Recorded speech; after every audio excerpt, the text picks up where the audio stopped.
Apa yang bisa disimpulkan dari pentingnya menghadirkan 5 batalion infanteri penyangga rawan pangan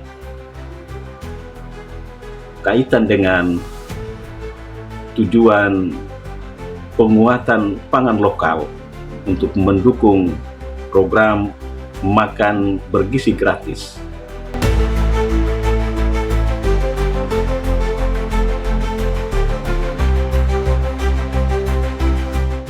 Pemerintahan Prabowo Gibran menguji coba program makan bergizi gratis di sejumlah daerah untuk memenuhi janji menyiapkan sumber daya manusia berkualitas sejak dini menghadapi tantangan global dengan mengalokasikan 71 triliun APBN 2025 untuk memastikan makanan yang disiapkan benar-benar bergizi dan mencapai masyarakat yang paling membutuhkan. Tentara Nasional Indonesia menyingkapi program ini dengan membentuk 5 batalion infanteri penyangga daerah rawan pangan di Papua. Salah satunya Yonif 805 Ksatria Satya Waninggap di Sorong untuk membantu pemerintah bertanam komoditas pertanian, tanaman pangan, perikanan, dan peternakan. Bagaimana menyingkapi tujuan akhir dari pemerintahan Prabowo Gibran dan bagaimana memahami tujuan menghadirkan batalion penyangga daerah rawan pangan di tengah suara-suara menolak TNI di Papua? Saya akan tanyakan ke Ketua Tim Koalisi Pemenangan Elsa, Bung Urgenes Nau, yang sudah terhubung dengan saya di ujung telepon. Bung Ori, pimpinan TNI telah meresmikan 5 batalion infanteri penyangga daerah rawan pangan di Papua, salah satunya di Sorong. Apa yang bisa disimpulkan dari pentingnya menghadirkan 5 batalion infanteri penyangga rawan pangan kaitan dengan tujuan penguatan pangan lokal untuk mendukung program makan bergizi gratis? Silakan. Yang pertama sekali, program pangan ya di daerah menuju swasembada pangan secara nasional, tetapi juga dalam rangka untuk mendukung salah satu program primadona dari Presiden Prabowo dan Wakil Presiden Pak Gibran, yaitu pemberian makanan bergizi gratis kepada peserta didik kita di sekolah-sekolah ya, mulai dari sekolah yang tingkat prasekolah ya, mulai dari sekolah taman mulai dari playgroup ya, gitu. Ya. Dan seterusnya secara berjenjang ke atas. Itu satu program yang menurut saya sangat penting sekali ya, sangat strategis. Ya, program ini dia relevan karena saat ini kita lihat secara statistik indeks mutu pendidikan kita, terutama dari indeks secara internasional, itu ada di peringkat yang paling jauh ya, di bawah ya, dari negara ya, sangat besar, di atas 150 dari negara-negara lain. Kemudian di dalam negeri sendiri juga indeks mutu pendidikan kita juga masuk dalam kategori yang masih rendah. Satu faktor yang dinilai berdasarkan riset yang dilakukan oleh pemerintah, tetapi juga dari pihak ketiga yang didanai khusus oleh timnya Pak Prabowo, itu penyebabnya adalah karena kurangnya makanan bergizi. Gitu. Yeah. Nah, kurangnya makanan bergizi ini juga dia ada hubungan logis dengan tingkat kemiskinan ya masyarakat di daerah kita. Kemudian yang kedua, TNI ini kenapa dilibatkan Pertama, karena mereka punya kesiapan dari segi SDM, kemudian kesiapan dari segi perawatan. Nah, gitu. Hal ini juga yang terjadi ketika pembangunan infrastruktur di kawasan-kawasan yang rawan keamanan di tanah Papua, di mana dari unit-unit seperti Sipur dari TNI itu ikut terlibat untuk membangun infrastruktur. Dan bagi saya pikir itu tidak ada yang salah di situ.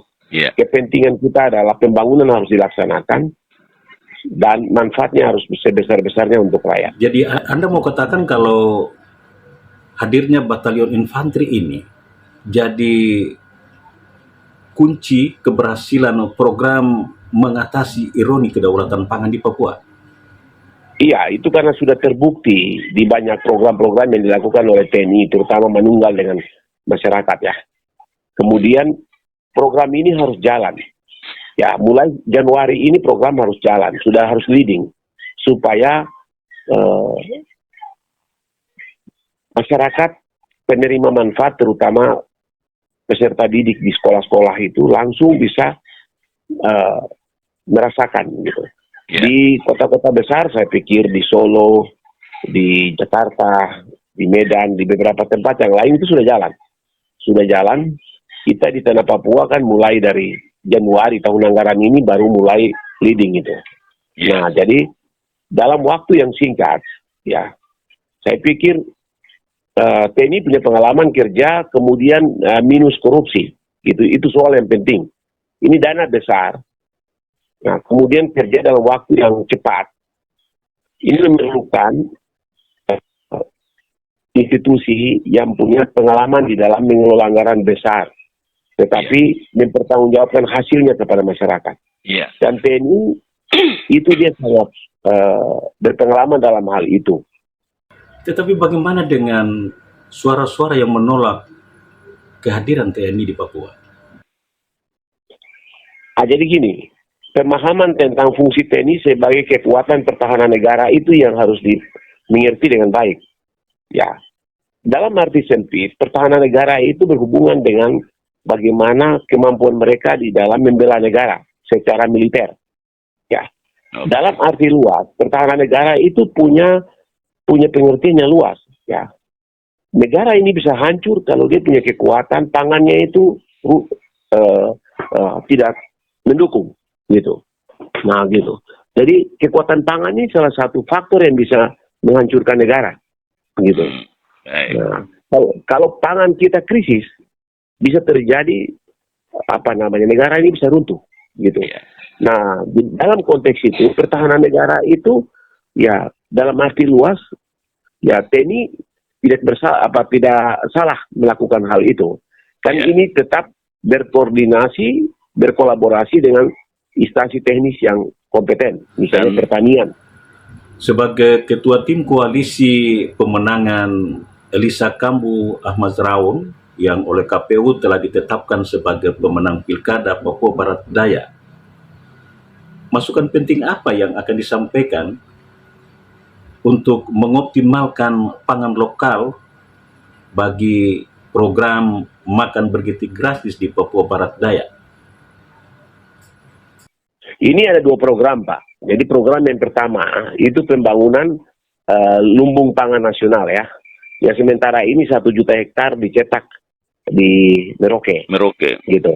Kemudian nanti disusul dengan daerah-daerah lain. Itu program jangka panjang, Pak.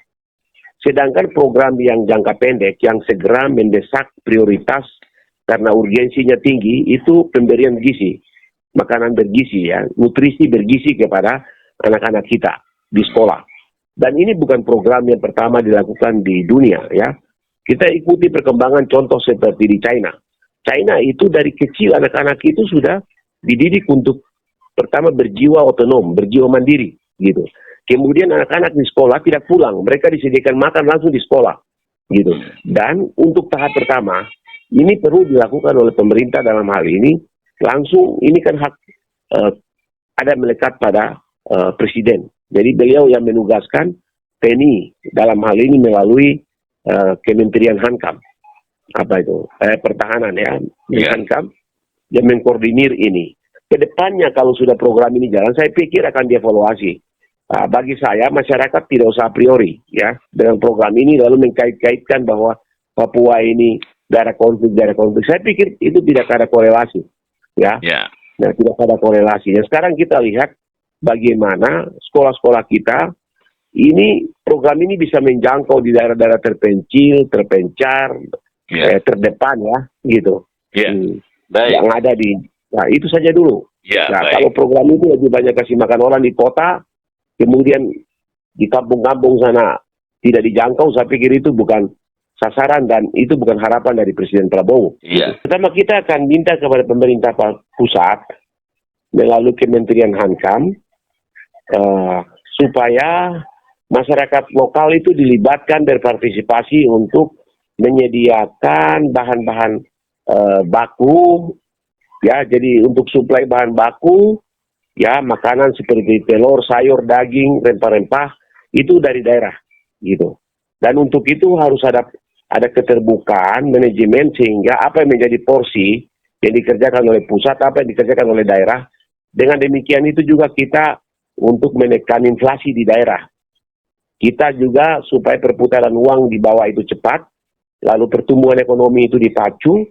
Dengan demikian ini upaya kita untuk menekan angka kemiskinan itu bisa dilakukan. Nah, kalau program ini katakanlah telur misalnya, masa harus datangkan dari Manado, Surabaya. Sementara untuk beternak telur itu apa susahnya? Kita punya petani lokal, terutama orang-orang asli Papua ini harus dididik untuk mereka punya peternakan ayam petelur yang besar, jadi industri yang dia punya pemasarannya itu berkesinambungan supaya 5 tahun, 10 tahun ke depan dia menjadi supplier. Jadi tidak hanya untuk makanan bergizi di sini. Peran utamanya siapa di situ? Siapa yang memainkan peran utamanya di situ? Pemerintah daerah kan?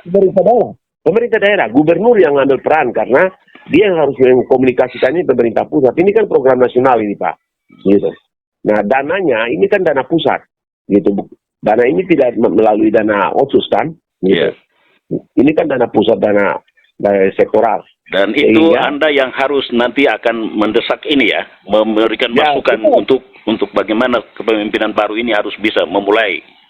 Oh iya, itu salah satu tugas Gubernur Elisa Kambu nanti komunikasikan itu dengan Bapak Presiden dan Bapak Menteri Pertahanan Keamanan, Menteri Pertanian, menteri-menteri terkait untuk menyampaikan gagasan ini sehingga kalau program ini di tahun pertama ya daerah belum dilibatkan, paling tidak kita sudah harus mempersiapkan ya masyarakat lokal untuk komoditi-komoditi tertentu yang dibutuhkan. Bagaimana mengajak lawan politik khususnya masyarakat untuk mensukseskan program ini? Iya, pertama saya ucapkan terima kasih ya atas nama Bapak Elisa Kambu dan Bapak Ahmad Nausrau kepada seluruh masyarakat Papua Barat Daya yang sudah mendoakan dan juga memberi dukungan mayoritas mutlak kepada pasangan Bapak Elisa Kambu dan Bapak Ahmad Nausrau sehingga menjadi gubernur terpilih dalam Pilgub kemarin 27 November. Nah, selanjutnya ini proses sekarang ada gugatan ke Mahkamah Konstitusi itu program yang saya pikir itu biasa. Ya, program yang menjadi satu hak konstitusional daripada kandidat yang merasa dirugikan. Dan kami mengapresiasi itu karena tidak dilakukan cara-cara yang barbar atau primitif untuk menuntut hak-hak politik mereka, tapi mereka melalui saluran konstitusi negara yang resmi. Nah, sekarang kita menunggu, kita mendoakan dan menunggu hasil dari Mahkamah Konstitusi. Sambil, ya, sembari kami juga mengajak kepada kandidat-kandidat yang lain, mari kita bersama-sama berpikir yang konstruktif dan jauh ke depan, bagaimana kita membangun masyarakat di daerah kita ini supaya cepat maju dan harapan kehadiran provinsi ini untuk akselerasi pembangunan untuk kesejahteraan masyarakat ini bisa terwujud. Gitu.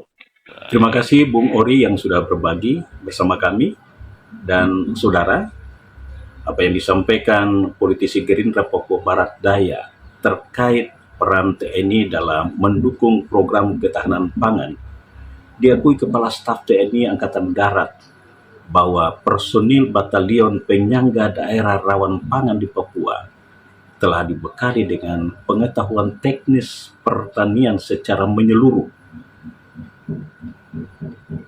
di Universitas Pertahanan agar program produksi pertanian tanaman pangan, peternakan, dan perikanan bisa digerakkan sesuai yang diharapkan.